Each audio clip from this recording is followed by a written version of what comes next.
আর্থিকভাবে সহায়তা করে।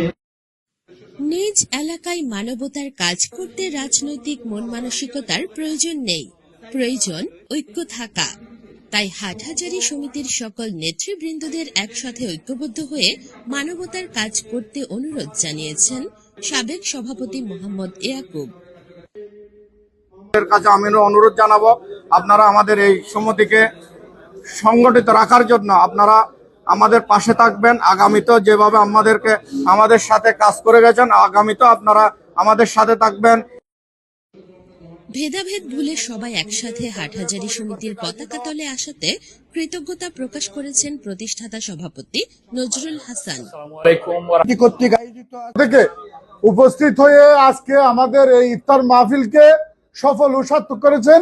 সবাইকে ধন্যবাদ এবং কৃতজ্ঞতা জানিয়ে আমার সংক্ষিপ্ত বক্তব্য শেষ করছি। সম্মানিত সভাপতি উপস্থিত, সংগঠনের আহ্বায়ক কমিটির সদস্য সচিব জাহেদুল করিম চৌধুরীর পরিচালনায় ইফতার মাহফিলে সভাপতিত্ব করেন আহ্বায়ক শাহজাহান চৌধুরী।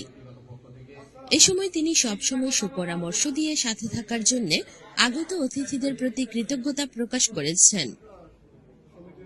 সবাইকে আমাদের এই হাটহাজারী সমিতির কেন্দ্রীয় কমিটির পক্ষ থেকে আপনাদের কৃতজ্ঞতা প্রকাশ করি। আপনারা আমাদেরকে সব সময় সহযোগিতা এবং সুপরামর্শ দিয়ে আমাদেরকে ধন্য করেছেন। উক্ত সংগঠন 2018 সাল থেকে প্রতিষ্ঠা হওয়ার পর থেকে এই পর্যন্ত হাটহাজারীতে বিভিন্ন মানবিক কর্মকাণ্ড নিয়ে এগিয়ে গিয়েছে এই পর্যন্ত। সবাইকে আমাদের